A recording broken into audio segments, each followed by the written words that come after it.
Hey, what's up, everybody? DDO44 coming at you with another video. All right, so the Lakers are sold, man. The Lakers were sold. Jeanie Buss sold the Lakers. She sold it to Mike Walter, the owner of the Dodgers. The figures have not been said yet. She's going to keep, Jeanie is going to keep her name as the governor of the Lakers throughout the process of this. She's still going to govern the Lakers, but she is selling the thing, man. Didn't I bring this to you like maybe 3 months ago? All my Laker fans, if y'all follow me close enough, we talked about this. It crossed my mind, bro.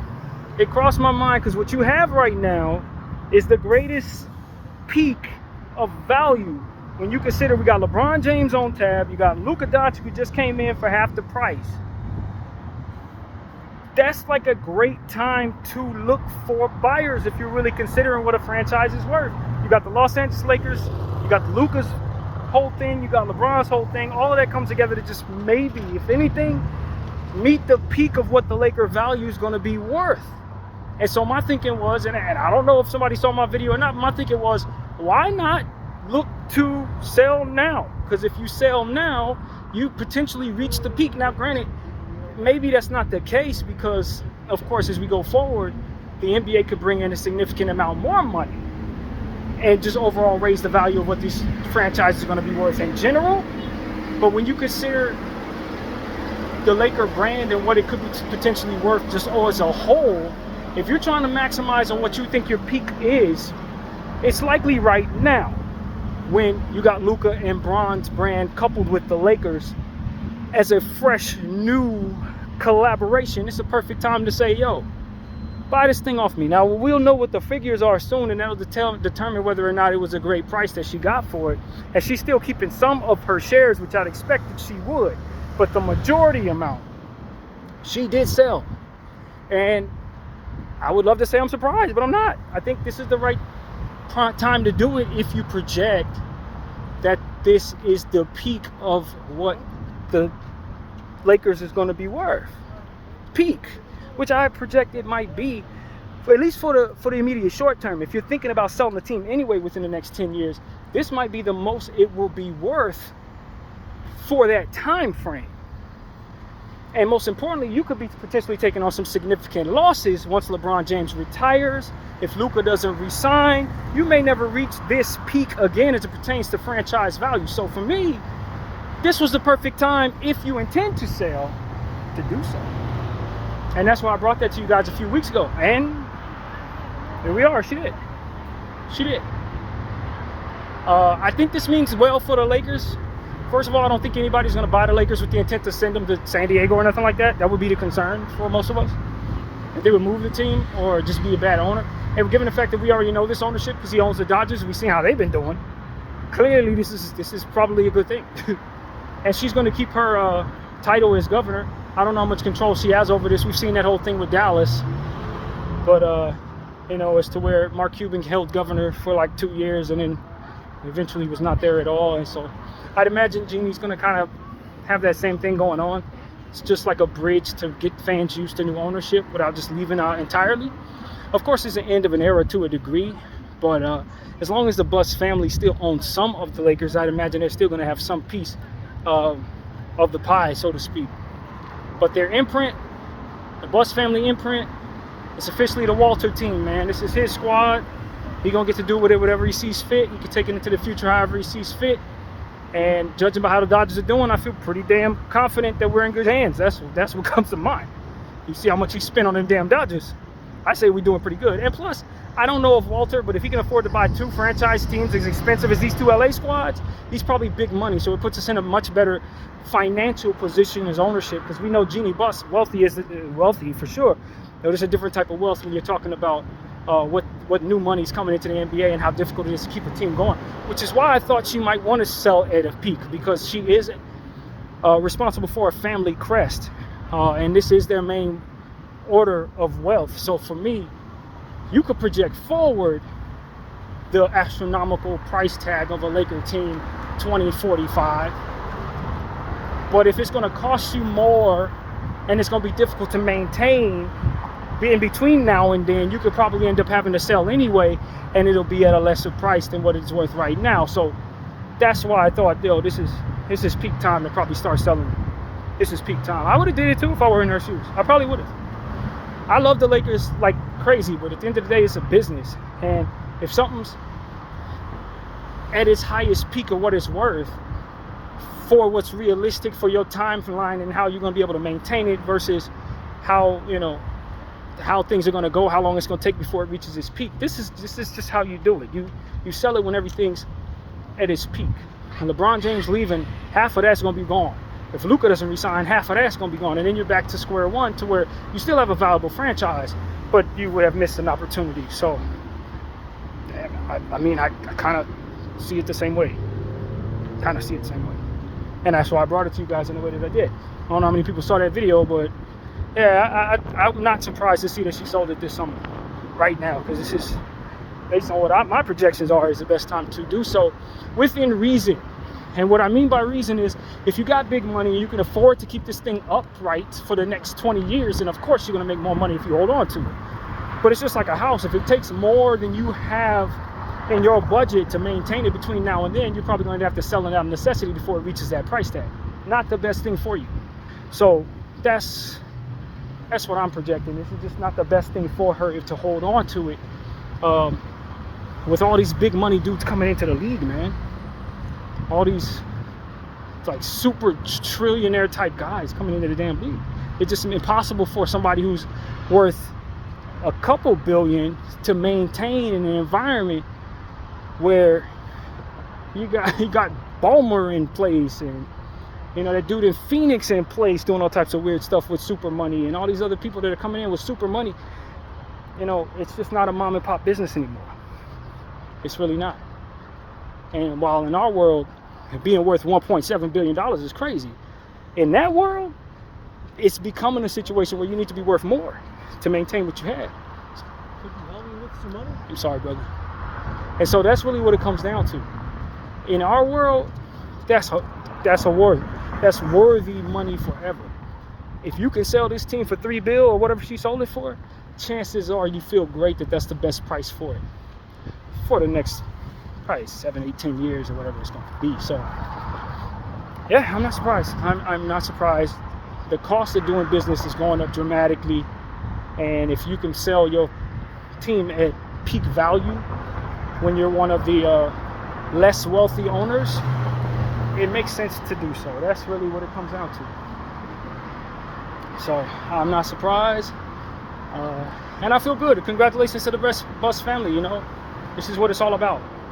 The business side of the game is about raising something to its peak value and then cashing out. That's what it's about. You know, that's the business. Fans, we're going to be here forever. But if we have a business, it's all about assets and liabilities, man. And if you see the cost of doing business is going to put you in a space that's going to make this thing a liability, and you have an opportunity to cash out at peak value, then that's the right play. That's the right play. You can want to keep something in your family all you want, but if the cost of doing business goes up 700, 800, 900%, and what it takes to keep this thing going is more than what you're worth, then it's like, all right, man, collective bargaining agreement gonna make it so that I'm forking out $600 million every year, maybe bringing back the return. You know what I'm saying? Not really something I want to do if I'm 1.6 up. You know what I mean? That's not the type of game I need to be a part of anymore. And you may say, well, if I could just hold on for the next 10 years, it might be worth 3 times that. Yeah, but am I going to be able to hang on? That's the question. Can I hang on? And that's what you don't want to risk, especially when you got Bron and Luka and the Laker brand all in the same spot at the same time. It's like, yo, man, this is when you do it. So, yeah, man, congratulations to the Buss family for pulling that off. Like I said, I didn't see the figures on the sale. I don't know exactly how much it is. That will determine how much of a congratulations this is, because if they sold it for less than $1 billion, it's crazy, but it's worth like a lot more than that in my opinion. And so we'll see what they say the figures are on that. But for now, man, welcome Walter family, you know. Already in LA with the Dodgers, welcome to the Lakers. We definitely look forward to you carrying the success over from the Dodgers to the Lakers, man. We definitely see what you're doing over there. You're spending big money over there, so we know we're doing good with you in place. And you know, I feel good about this, man. I feel really good about this. Hopefully he feels great about owning the Lakers. Hopefully he sees the value in keeping this thing in Los Angeles, and that's what's most important to us as fans. You know, keep the thing in LA. I don't see why you would move it any damn way. But that's the point, you know what I mean? That's what it's all about. We've seen situations like the OKC Thunder's situation with Seattle having been told they were going to keep their fan, the team, and they moved the team. So, you know, that's it's the only concern for a fan. But I think we're in a much better spot than most in regards to that being a concern, I'd say. So, yeah, man, this came out of nowhere for a lot of people. But if you follow me and you saw the video I made, whenever I made it, you would kind of have seen this being something that wasn't crazy to happen. Wasn't crazy to happen. It made sense. And I think there are a lot of Laker fans who were happy about this. There were some people who weren't happy about Jeanie being an owner. I hope that this means that we're going to do things the right way going forward, you know, whatever that looks like. I get kind of tired myself of the politics of the NBA in our particular organization, as to where, you know, we tend to do things in a way that I thought was kind of backwards. I've always had the mentality to just keep the house clean and the stars will come to you, rather than pandering to the stars and hoping that they stick around in the situation that you're tearing up to keep them happy. It doesn't make much sense to me. But when you bring in new ownership who's being successful in other areas, who has long money, you have to assume they're going to perceive things differently as pertains to what they need to do to keep things going. So I'd imagine some changes are coming. I don't know what that means, but I imagine some changes are coming. So, you know, what makes this thing valuable right now, in my opinion, is not only the LA market and the Laker lore and the fan base being as big as it is, but also the presence of LeBron James and Luka Doncic on the same team at the same time. That's what I think Walter paid this price tag for.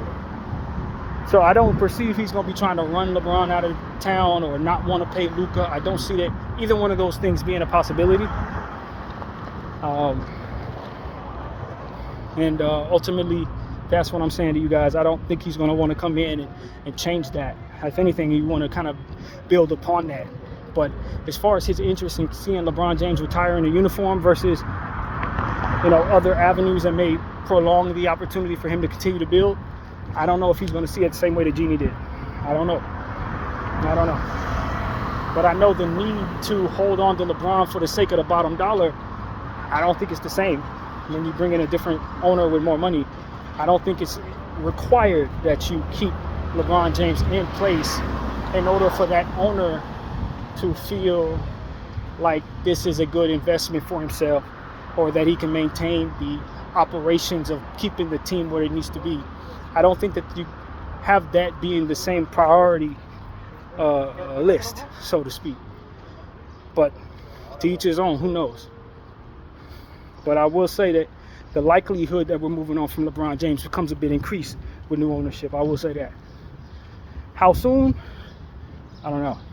But I don't think they're beholden to LeBron James's intentions like maybe Jeanie felt she needed to be. So that's something that is just what I expect will be a conversation many times over as we go forward. So yeah, that's really what it is, man. Now we pay attention to the draft. The Lakers have what, the 55th pick? I've been thinking about this for the last couple of days. I don't really think it makes a whole lot of sense for the Lakers to keep that pick, because I don't think we're going to utilize that player at all this season. I don't think we're going to utilize that player at all. I think that player is going to be likely sitting in our G League eating up a two-way contract. For a team that's a win-now team, for a team that has needs, can we couple that pick maybe with something that we don't mind moving on from and improve our team? Because at this point, based on my studies of this draft, I don't really care for that range. I don't think we're going to get a substantial piece in that range in this draft. I just don't. So for me, I wouldn't mind if we trade that pick for something that will, and coupling it with something we don't mind moving on from. That pick and Gabe Vincent and going to get us a center, or that pick and something else and going to get us another higher level pick or something. I think that makes more sense for me. I don't foresee loving anything in that range from like 56, 57, 58, 59. I don't expect anything that I love is going to drop to that point to where I'm excited as a Laker fan. I doubt it. And so that's what I'm telling all of you guys. Maybe we move on from that pick. Maybe we just draft it and just see what happens, but I don't suspect that we're getting a starter or even a substantial bench player in that range in this draft. I really don't. So with new ownership in place, I don't know if that's the first thing he's thinking about, but given the fact this is done before the draft, I'd imagine it's on his mind, what we're going to do with our pick and future picks. So, yeah, man, end of an era, so to speak. I expect we'll still see Genie, but we understand that who's going to be fitting the bill from here on out. The majority of the bill is coming from the Walter guy, and the only thing I know about him is he owns the Dodgers, and I glance over at the Dodgers and love what I see. And that's pretty much all I can say about that.